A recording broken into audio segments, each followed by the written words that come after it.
24 цагийн цэцэрлэгт өгөх бол бүгд орхиж байгаа адилхан болно. Тэгээ энийг би ингээ хамаагүй ярьж чинь та нарт орон шүүмжилж болно. Би зөндөө шүүмжил авах байх. Гэхдээ энийг хинч хэлэхгүй байгаа учраас би хэлж байгаа байхгүй. Өөр бага наснаас нэг нас наснд цэцэрлэгт өгөөд байна. Тэр бол 0-оос 3 насны хүүхдүүл 101 буюу зөвхөн өөрт нь анхаарал хандуулж авах хэрэгтэй. Багш 30-40 хүүхд оноод чинь тэр багш хизээч таны хүүхдийг анхаарч харж чадахгүй тийм боломж байхгүй өөрт нь угаасаа. Бидний бүтээсэн нийгэм хүүхдэд ээлгүй. Sleep training битгий хийгээч. За би дөнгөж сайн нэг айгүй сонсох дуртай сэтгэл зүйчийнхаа контентийг англи дээр үзэж байгаа. За энэ талаар ерөөсөө Монгол ээжүүдтэй, Монгол эмэгтэйчүүдтэй ярих хэрэгтэй байна гэж ойлголоо. Би өөрөө сэтгэл зүйч мэргэжилтэй хүү маань гарантай бараг 2 өрж байгаа. Тэгээ тийм учраас яг жимсэн байх үедээ болон төрснийхөө дараахан хүүхдийн сэтгэл зүйн талаар, бага насны хүүхдийн сэтгэл зүйн талаар маш их судалсан. Тэгээд энэ дунд олсон хамгийн чухал хүн маань болохоор Erica Komisar гэдэг 20 гаруй жил энэ талаар судалж байгаа тийм хүн байгаа. Тэгээд тэр хүний ярьсан зүйлүүдээс яг хэрэгтэй гэдэг зүйлүүдийг нь ер нь бол багцлаад би хэлчихье гэж бодож байна. Яагаад вэ гэхлээр Монголд яг бага насны хүүхдийн сэтгэл зүйн эсрэг контентууд, сургалтууд, техникүүд маш их сурталчилагдаж эхэлж байна. Тэдний нэг жишээ бол sleep training буюу бага насны хүүхдийг уйлуулах, ганцаар ангийн үлдээх арга замаар унтуулж сургах. Цэцэрлэгт хүүхдээ өгж байгаа нас нь улам бага болсоор байна. За энэ болгон бол бага насны хүүхдийн сэтгэл санаанд маш хүнд нөлөө үзүүлдэг.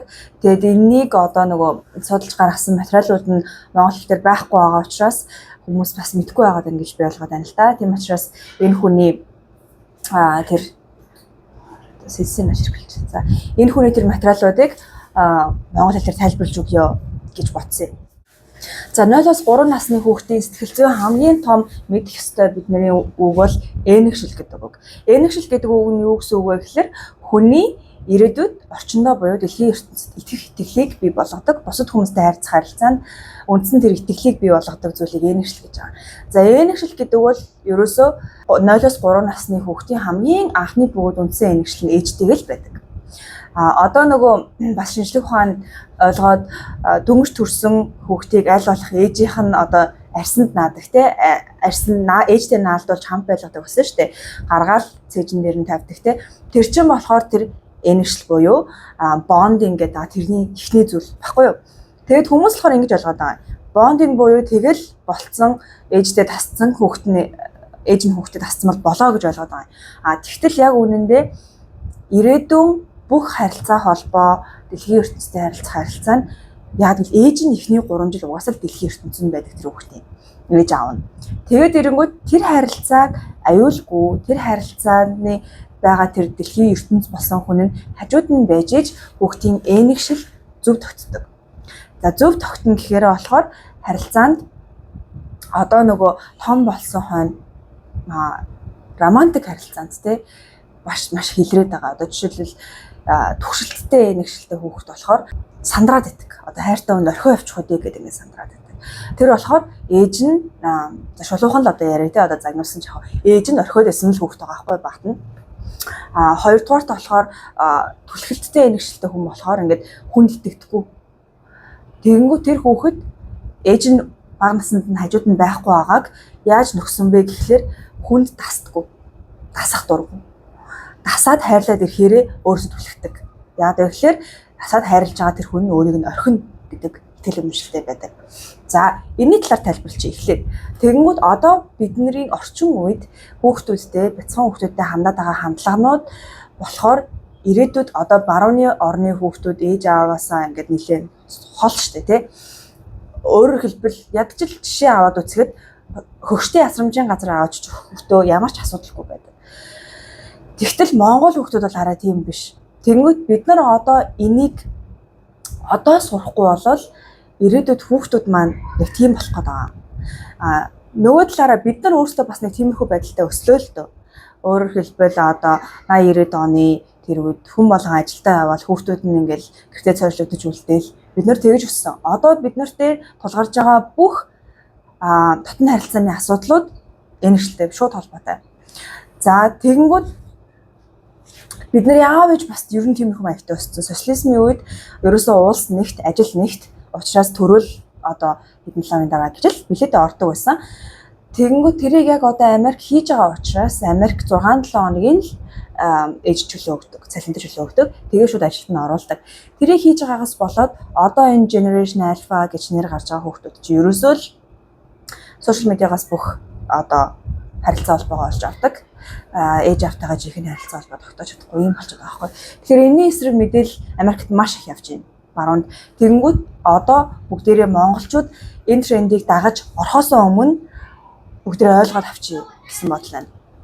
За тэгэнгүүт 0-3 насны хооронд болохоор хүүхдийн тарих өөрөө өөрийгөө тайвшруулах чадваргүй байдаг. Өөрөө өөрийгөө тайвшруулах чадваргүй. Тэр үүрэг нь ээж дээр нь оногддог. За тэгэнгүүт одоо хүүхэд бол одоо ээжтэйгээ байгаа хүүхэд бол ээжтэй тэрвүүлээл ээж нь ингээл өрөвцөн дуу гаргаал тийм ингээл өөрийг нь олгоол гэх тэгэнгүүт тайвширчдаг. Яагаад гэвэл тэр тайвшруулах үгийг нь ээж хариуцсан байгалийн зүй совь байгаа байхгүй. За тэгээд хүүхэд хэцүү байдалд оронгууд ээж зүн сонгоор мэддэг. Бусад хүн анзаараагүй байсан ч ээж нь мэддэг. За энэ бол байглаас ээжд нь өгсөн зүй совь байгаа. За тэгэнгүүт одоо хэд бага наснд нь цэцэрлэгт өгөх, хэд бага наснд нь одоо танихгүй хүнд харуулж удаан хугацаагаар үлдээх 0-3 насны гэсэн ерөөхдөө бол хэд бага наснд нь одоо нөгөө ээж нь ингээл 8-9 цагаар байхгүй ажилдаа явчих ч юм уу тий. За тийм үед болохоор хүүхэд өөрийгөө тайвшруулж чадахгүй. Уйлсараад унтчихж байгаа зү. Одоо тэр sleep training хийхэд ч гэсэн уйлсараад унтчихж байгаа. Тэр чинь өөрийгөө тайвшруулж сурсандаа биш. Хүн цөхөрж байгаа тэр хүүхэд үнэхээр хинч ирэхгүй учраас ядраад цөхөрсөндөө унтчихж байгаа байхгүй. Ингээд байх юм бол хүүхдүүдтэй бид нэр ингэж хандаад байх юм бол ирээдүйд сэтгэл зүйн маш том асуудлуудад өртөх тийм эмзэг болдог. Сэтгэлийн хаттай болгоно гэд 0-3 нас чангалж юусоо болохгүй. 0-3 наснд тэр хүүхэд эхлээд хүнийхээ хуваар хайрлагддаг. Бүх хэрэгцээ нь хангагддаг байх ёстой. Одоо Монгол юунд ч гэсэн байгаа штэ 0-3 наст хаа мэд шүт гэд тэ өөрөлд бүх хэрэгцээг нь хангаж өгөх хэрэгтэй гэсэн үг. Ялангуяа сэтгэл зүйн хэрэгцээг нь хангаж өгөх хэрэгтэй. За ингээд ирэнгүүт байна штэ. Ээжүүдэд асуудал үүсдэг. Ээжүүд маань Монгол төлөвчлөө одоо л хүүхдээ хараад гэртээ суудаг те. Тэгэнгүүт багаас маань бид нарт ингээд заасан юм байдаг эмэгтэй хүүхдүүд. Чи ингээд хичээлээ сайн хийгээд сайн мэрэгч сонгоод тэгээд ингээд ажиллаад ингээд карьерч өсөд явна. Тэ ингээд чи одоо мундаг хүн болно гэдэг. Тэгэнгүүт нөгөө эмэгтэй хүн болгон ээж болох одоо нөгөө хүн болгон математикч болохгүй гэхдээ хүн болгон аав ээж болно гэж байгаа шүү дээ. Тэр шиг эмэгтэй хүн болгон ээж болно гэдгийг охтуудтай ойлгуулдаггүй. Яг хүүхэдтэй болоод ингээд гэртээ сунгууд багаасаа өөртөө төсөөлсөн байсан тэр зориг бүх юм ингээд нуучдаг. Би одоо юу хийгээд байгаа юм бэ гэж л боддог. Хинт ч хэрэггүй болчлоо ч юм уу те ингээд нийгэмд ямар ч оролцоогүй болчлоо. Би хинт ч биш болчлоо л гэж боддог. Тэнгүүд энэ одоо феминист буюу эмэгтэй хүн бүгдийг хийж чадна, эрэгтэй хүн шиг байж чадна гэдэг энэ мувмент чинь эмэгтэй хүнийг гацаанд оруулчихад байгаа байхгүй юу? Яг тэгвэл байглаасаа угаасаа эмэгтэй хүн ээж хүн болно. Тэнгүүд байглаасаа тэр хүүхдэд хамгийн чухал зүйл нь л ээж юм болж таардаг. Тэгээд хүүхдээ хараад гэртээ сунгууд эмэгтэй хүн өөрийгөө үнцэнгүй боллоо гэж ойлгоод байна. Хоёрдугаарт болохоор ээжүүд гэртээ их ганцаарднаа. Хүүхдээ араас нь байгаа юм шүү дээ.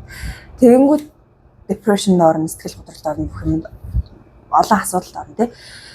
За тэгвэл энэ талаар ярилцъя л да. Ингэж хүүхдээ өсгөх ёстой юм уу ер нь? Ээж ингээд 4 хааны дунд 2 хүүхдтэйгээ ч юм уу тий ингээд ярилцах том хүн байхгүй. Ингэж өсгөх ёстой юм уу гингүүт саяхны хүртэлтэй одоо хэдхэн 10 жилийн өмнөхийг хүртэл хүмүүс овог аймгаар амьдардаг байсан. Хүмүүс гэр бүлийнхээ ойролцоо амьдардаг байсан. Өвөө эмээтэй тий. Тэгээд ингээд ирэнгүүт хинч 4 хааны дотор өнөөдрийнх шиг ингэж хүүхдээ ганцаар өсгдөг байсан.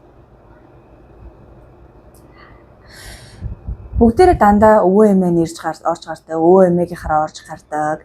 Тэгээд ингээл хажуугаар явж байгаа хөшүүд нь ч ингээл байнга ярилцж орж гарч идэг. Бинийхаараа байнга орж гардаг. Тийм байсан.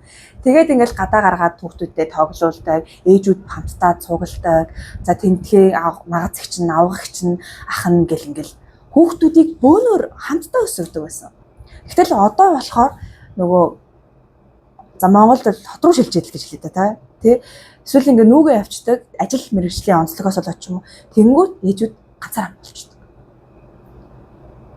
Тэгээ яагаад энэ ингээд ээжүүдэд сэтгэл санаанд нуугаар нөлөөлөд байгаа юм бэ? Тэгэхээр isolation буюу ганцаараа байна гэдэг чинь нөгөө хүн чинь нийгмийн амьтан нийгэмд байх ёстойгоо хүний сэтгэл зүй тархин ойлгож байдаг. Нийгмээс тусгаарлагчлаа гэдгийг ойлгонгод ямар нэгэн болохгүй болчлоо гэж ойлгодог.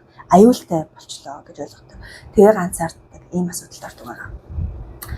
За 3 дугаар isolation. За 3 дугаарт гэх юм бол эмэгтэй хүнд нийгэм худлаа хэлсэн байгаад байгаа юм. Юу гэж хэлсэн бэ гэхээр чи өөртөө бүгдийг хийж чадна. Бүгдийг хийгээд бүгдэнд нь мундаг байж чадна гэж худлаа хэлсэн байна. Эмэгтэй хүн бүгдийг хийж чадна. Гэхдээ зэрэг биш. Бага насны хүүхэдтэй хамгийн сайн ээж байгаад, хамгийн сайн ажилтан байгаад, хамгийн сайн career woman байгаад, хамгийн сайн өөрийгөө арчлаад явна гэдэг бол зүгээр л you will lose your sanity те бүр ингээд мэдрэлгүй болж байна гэсэн үг байхгүй. Тэгэхээр эмэгтэй хүн бүгдийг хийж чадна. Гэхдээ нэгэн зэрэг биш. Ялангуяа бага насны хүүхэдтэй байхдаа эмэгтэй хүн амар том амжилттай карьер босгож чадахгүй. Яагаад вэ? Яагаад гэвэл тэр амжилттай том карьер чинь хүүхдээсээ хол байх маш их цагийг авна. Яг хөө тийм карьер босгож болно. Тэгэхээр тэр чинь та хүүхдтэй хамгийн сайн ээж нь байж чаддаг. За хамгийн сайн карьер бас загнуулна. Өөрөөр хэлбэл хүүхдэд чинь сэтгэл зүй дараа нь асуудал гарна л гэсэн үг. Ер нь бол дараа нь хийж болно. 0-3 наснд хүүхдтэйгээ хамт байгаад дараа нь өөрийнхөө карьер дээр төвлөрч байна. Хинч байсан болно. Хүүхдийг хинч харсан болно гэсэн ойлголт байгаа байхгүй юу? Түрүүн би тайлбарласан шүү дээ 0-3 насны хүүхдийн тархинд ээж нь угаас эрэхтэй юм аа гэт. 9 сар хүртлээр хүүхэд ээжээс тусдаа гэдгийг ч мэддэггүй. Тэгэхээр тэр бүх тархины хөгжил донд ер нь хажууд нь тогтмол байх хэрэгтэй хүн байхгүй болонгод тархины хөгжил нь удаашрнаа. За тэгээд сэтгэл зүйд нь нөлөөлнө. Ээж ганцаархан хараа суух юм уу? Үгүй.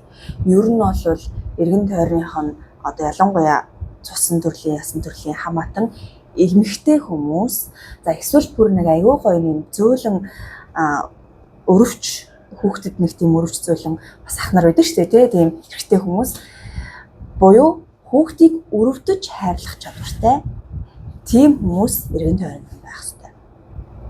Эргэн тойронд байх хэрэгтэй. За тэгээ хүүхдийг харуулахдаа хүнд харуулахдаа амьдралд нь үргэлж байх хүнээр харуулвал зүгээр. Тэгэхээр эмээ харах бол зүгээр, өвөө харах бол зүгээр гэсэн үг тийм. Өвөө хэрвээ тийм хатуу хүн биш бол тийм өвөө хэрвээ тийм хүүхдийг өрөвддөг ингээд хэрэгцээтэй юмд нь гүйдэг нэг тийм хүн байдаг шүү дээ. Ер нь нэг тийм харваас хүүхдтэйсэн тийм хүн байвал болно. Тэрнээс биш одоо ингээд 24 цагийн цэцэрлэгт өгөх бол үнэхээр хүүхдээ орхиж байгаатай адилхан болно. Тэгээ энийг би ингээ хамаагүй ярьж ин танад орон шүүмжилж болно. Би зөндөө их шүүмжил авах байх. Гэхдээ энийг хинч хэлэхгүй байгаа учраас би хэлж байгаа байхгүй юу. За тэгээд одоо жишээлбэл бүр бага наснаас нэг наснд цэцэрлэгт өгөөд байна. Тэр бол 0-3 насны хүүхэд бол 101 буюу зөвхөн өөрт нь анхаарал хандуулж авах хэрэгтэй байдаг. Тэрийг 0-3 насны хүүхдүүдийг харах юм бол хоорондоо тоглодоггүй хамтдаа л тоглодог. Бие биенийхээ хажууд тоглодог. Тэгж тоглуулж болно. Гэхдээ тэнд өөрийнх нь насран хамгаалагч байх хэрэгтэй л гэсэн үг. Ер нь бол тэгэнгүүт цэцэрлэгч болохоор нэг багш 30-40 хүүхэд оноод чинь тэр багш хизээч таны хүүхдийг анхаарч харж чадахгүй. Тийм боломж байхгүй өөрт нь угаасаа. За тэгвэл би энэ видеог яагаад хийж байгаа юм бэ? Над хэлэх юм зөндөө байна. Би энэ талаар одоо бараг 3 жил судаад явж байна те. Энэ шин талаар. Тэгэнгүүт надад хэлэх юм маш их байна. Гэхдээ ингээд хүүхдээ босныхаа дараа анзаарангууд одоо бидний бүтээсэн нийгэм ерөөсө хүүхдэд ээлгүй. Тэгээ бидний тархинд суусан ойлголтууд, багаас мань ихээс суусан ойлголтууд хүүхдийн талаар, ирээдүйд бидний гаргах хүүхдийн талаар ерөөсөө бодож үзээгүй ойлголтууд байна. Тэгэхээр хүүхдэд ээлтэй нийгмийг бий болгох гэж байгаа бол бүгдээрээ иймэрхүү зүйлүүдээ судлаа. Sleep training бити хийгээч гэж би гоморно. Тэгээд нөө чанартай цаг гэж хэлээд байгаа. 0-3 наснд чанартай цаг гэж байхгүй байна. Өөрөөр хэлбэл чи тийм эцэг юм уу их насран хамгаалагч нь тийм тогтмол байх хэрэгтэй. Одоо чанартай цаг гаргая гэх тэгэнгүүт л хөгчөд өө за чанартай цаг гэх тэр нь таны тэнд байгаагүй бүх өдрүүдийг нөхөхгүй. Тийм учраас 0-3 насны хүүхэдтэй, бага насны хүүхэдтэй бол аль болох хүүхэдтэйгээ зүг байгаарай гэж хэлмээр байна. За энэний дараагийн видеонуудаар яг ийм шийдвэр гаргасан эцэг эхчүүд эсвэл одоо хүүхэдтэй болоогүй байгаа хүмүүсийн шийдвэрийг бодож үзэх юм бол тодорхой асуудлууд тулгарна тий. Тэдгээрийг хэрхэн шийдвэрлэх вэ? Одоо гэдэг талаар ярилцаж болж байна. Тэр талаар мэдхийг, тэр талаар ярилцахыг хүсч байвал комент үлдээгээрэй. Ямар ч хэлсэн би сэтгэл зүйч хүнийхээ хувьар, багасны хүүхдийн хүнийхээ хувьар энэ талаар хэрэндээ судалсан хүний хувьар хэлэх ёстой юм амар ч ихний видеогоор хэллээ.